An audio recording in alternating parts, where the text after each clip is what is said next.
Hello everybody, this is King Thunderbolt. I am making a quick tutorial for anybody who's interested in knowing how the wars work. These are the regular wars, not the conquest. We always try to preach here at the cause that we play together as a team, we fight together as a team, we grow as a team. And that includes fighting in the wars. That helps the team grow. When we grow, we can have more boosts, which in turn help when we fight, etc., etc. Anyway, I'm going to show you how to get into the war screen. At the very top of the screen is a set of swords crossed with some shields. If the war event is going on, that's where it's going to be. If it's coming up, it'll come up saying in so many days. Since it's going on right now, that's what we have. If you're all the way to the top of the screen, or no, if you're all the way down here, you're not going to see it. So you scroll up and it'll pop up, just like any of the other banners. They do the same thing. So you click on that, and it shows the map. We're the guys down here. Just so you know, you click on it's the cause. That's who we are. You have 3 tiles to start. Each team has 3 tiles. And placement on the board is at random to start the war. Each team is going to have its own ranking, and generally around the same number of fiefdoms. A fiefdom is this little tile. Right now we start with 3 fiefdoms. If we do not gain any, we stay at 30 because that's what we have here. If we win a few, we will add to that total. If we lose these 3, then we'll go down to 27 or whatever that will be. Anyway, each one of these, like I said, has their own ranking and their own fiefdoms, and you can click on members to see who it is that. This is a pretty strong team here. There's a lot of 3000s and upper 2000s. They have some medium and low level guys, but it kind of makes it difficult if they end up doing shielding some players, because then it might not let you be able to fight somebody in your level. Anyway, to make this quick, this is the team here that we're fighting right now. There's 18 hours and 16 minutes to go in this fight alone. Each one of these has their own time limit. Once the war gets down to less than 24 hours, you cannot start another fight. You cannot start another war with another team. So say we win this one, and then we decide to start, picking off some of these other ones. After this one is done, we can go wherever there's not another war being fought, as long as there's more than 24 hours to go. So anyway, this is where we're at, 18 hours, 15 minutes. We're fighting a team called India, Assam. Right now we're winning 35,000 skulls to almost 31,000. So they're right behind us. They're not too far back. And so far, what we have, just scroll at the top here, we have 1, 2, 3, 4, 5, 6 people who have done all 6 of their fights. A couple people that have done 3 fights, 2, 1, and a whole bunch of people, including myself, who have done nothing yet. Keeping in mind this is a 24-hour war, you can come in at any time and fight. You don't have to be there right at the beginning of the war, just as long as you kind of help the team fight somewhere before the end of the war, before the 24 hours is up. Because there's people from all over the world playing this game. I'm in the United States, but we have people from Canada, India. I think we have Poland here. There's all kinds of time zones that we're dealing with. So this is good that the war goes on for so long, because you don't have to be here at any specific time. It's not as demanding as the conquest. But what we have is 30 people that can fight. The bottom 3 are inactive right now. They've fought for us before. We hope that they come back. But our goal is to have everybody do at least 3 fights. And that helps us out as a team, not just as for ourselves, but if you look at the standings right now, the team we're playing is in the lead. They have 64,000. We only have 35,000. But keep in mind they have went too far. They have 1, 2, 3 fights going where they can get skulls. We only have the 1 fight going. So say they lose one of them and we win 1, our number 3 will go to 4, their 3 will go down to 2. We will be ahead of them because we have more fiefdoms, despite the fact we have less skulls. Now, the thing is, you don't want to take advantage of the fact that we may be winning a war. Fight them anyway. It doesn't hurt to be able to get more skulls, because in the end, you might need them. Sometimes things happen at the last minute when you're fighting on the map, that some team can come around and totally blindside you. So it's good to have an extra amount of skulls just to be on the safe side. We've been on both sides of the fence where we've dominated and we've been dominated by other teams. So it's going to work like that. And we're not going to win every one of them, but we're going to try as hard as we can, and we got a great team. So far, most everybody really tries their hardest. Now this here is the personal rewards. Like right now, Ananarut has the most skulls, 4,000, which means he has gotten all 3 of these so far, all 4 of these. And his next one that's going to open for him is going to be this epic magic chest. Sorry, I'm talking too fast. If you keep scrolling over, the more skulls you get as you fight more in the wars. You get legendary chests. You get uber chests. Those are the ones of the big rewards you really want to keep. PAL chests. Golden uber chests, which have 5 uber items. And then a pro chest. You pretty much have to fight in a ton of wars every day. We only have 1 to start.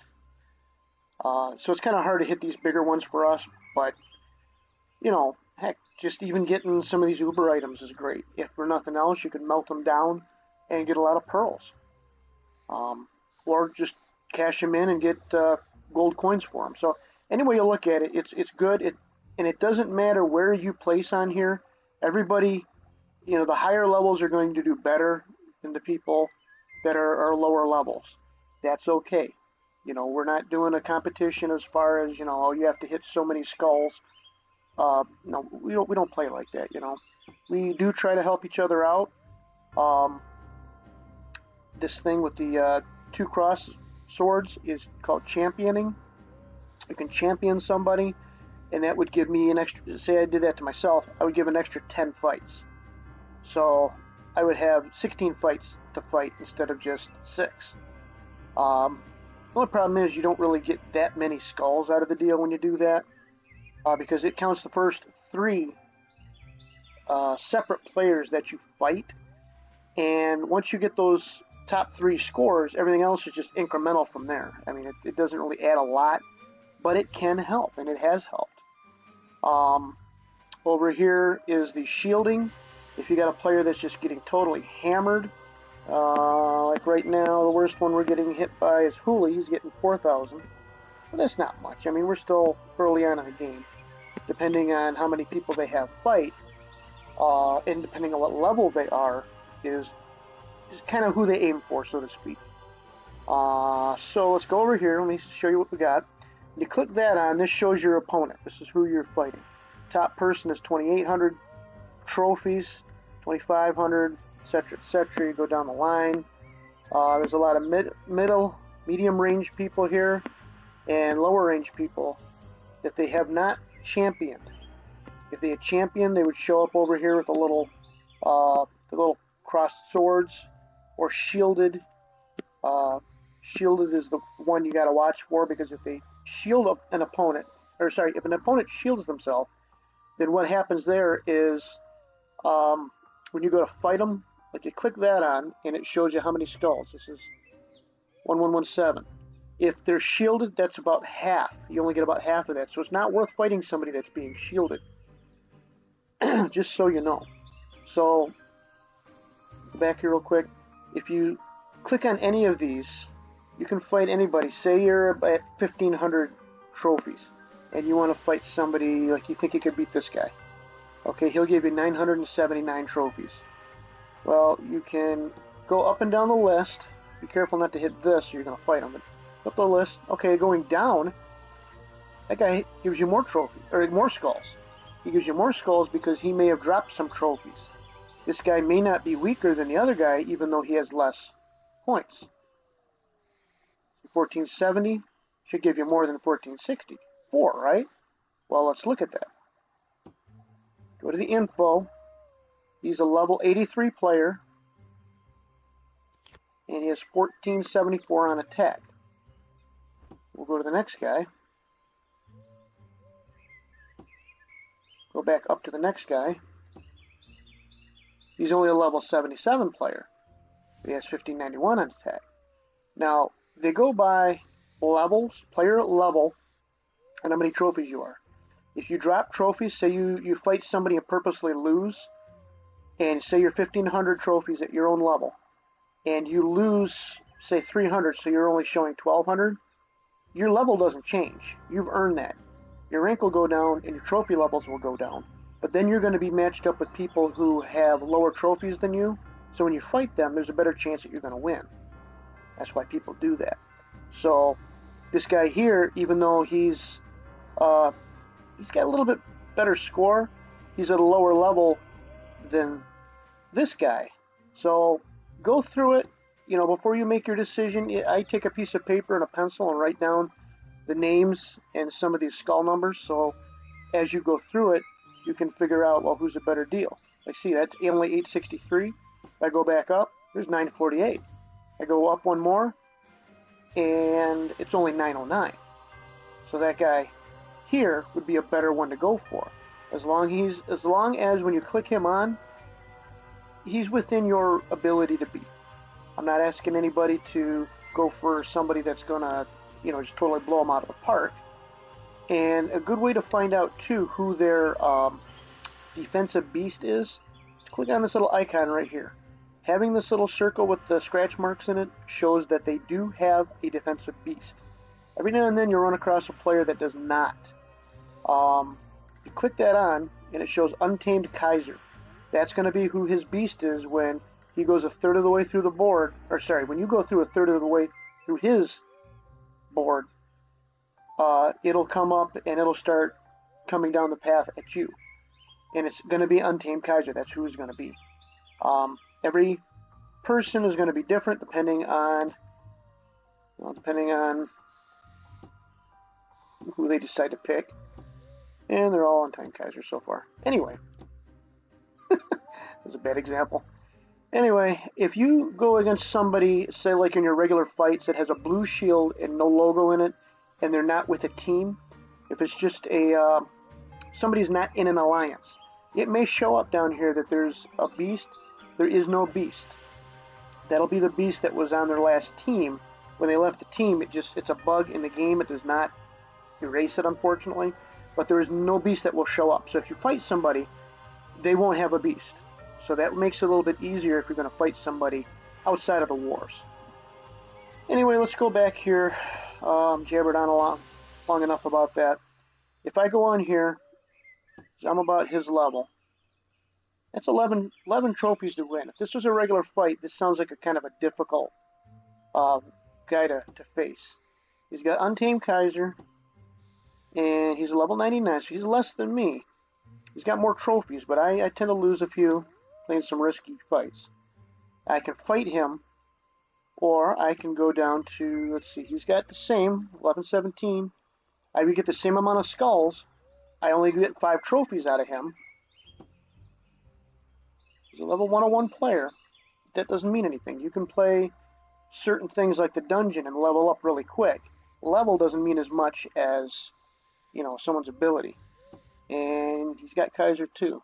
Now, I would fight this guy before I fight the other one, unless I'm going to add trophies too, but the goal here is to get as many skulls as you can for the team. So, he's one I'd fight. He's one I'd fight. 1102. And I might try to go back up toward the other one. And what happens when you fight somebody is it'll pop up toward the top. It'll say you've done 1 of 3. It'll give you however many crowns you've done and how many skulls you've earned. You have to fight 1, 2, 3 different players. It could be whatever 3 it is up to your level. But you fight 3 different players, and those are the top results right here. Once you hit those 3, do 3 at 3 full crowns, and then go back and hit your top player like 2 more times, and then your next top player 1 time, so you get your 6 full battles, which that would make 6 out of 6. So you do all your fights with 3 different people. You don't have to go 6 different people unless you fight, say like this guy turns out to be impossible to beat. So I do 3 crowns here, 3 crowns here. I would go down to here and do 3 crowns and go back and hit this guy again for 2 more. So that'd be 3, 4, 5. Okay, do 1, and then this one would have been the 6th. Even if you don't do 3 crowns, it still counts as a fight. So I hope that kind of made a little bit of sense. I'm going to try this real quick. Now, one quick thing to show you. I'm going to back out of this real quick. I don't want this video to be too long. If you go to your castle, you have different gear, and each gear does certain things. Like this one here as a skull perk. Skull perks mean when you fight somebody, that's a boost. You get 5.4% more skulls when you win. And then I have it set up for Blizzard too, because that's one of my my spells that I use. Now you could use anything you want, but in the wars it's always good to use skull perks, because what they do, I will show you what they do. Look at these numbers up here. I'm going to go, this is my war, this is my regular fighting one. It doesn't drop down much, I dropped out of that. It's this one here that's important. I change that, leadership goes down, health goes down, attack goes up. That's a better attack. However, you get less skulls. So remember that C does not have any skull. I'll go with D. Let's go with D. D does not have any skull perk in it. A has both of them. And I want to show you what happens when you're in the war, when you're matching up with somebody. That's the important thing to do.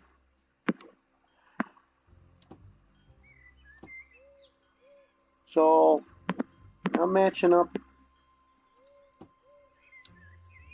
just say with this guy here, with my skull gear, which was A.